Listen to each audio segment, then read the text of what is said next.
3 things that will help you blur the backgrounds in your video effectively.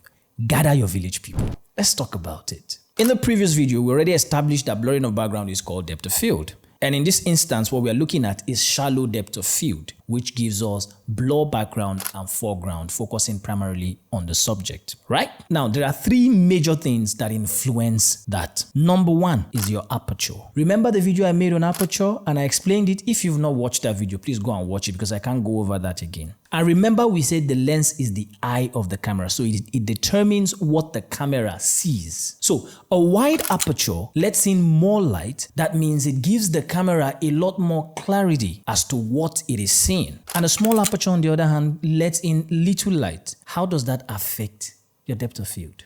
Let me explain.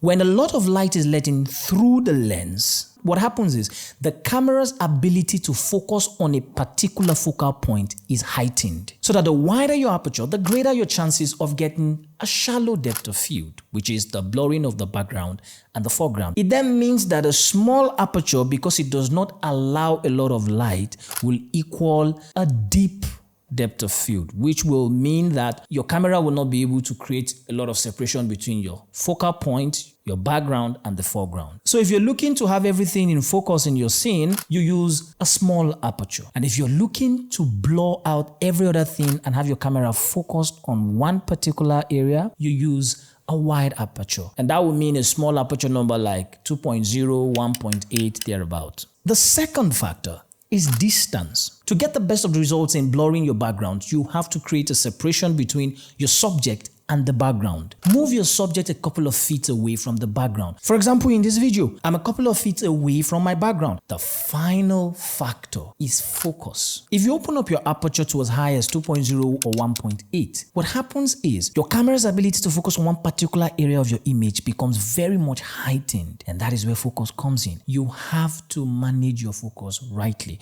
because a shallow depth of field simply means that as much as a small movement can have you out of focus, that is how sensitive a shallow depth of field is.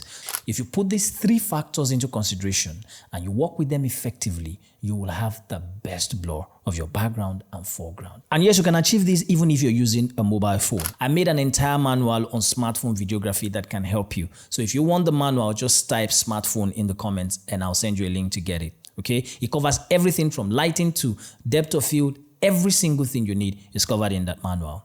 Now you can thank me. Follow for more tips on filmmaking, cinematography, and content creation.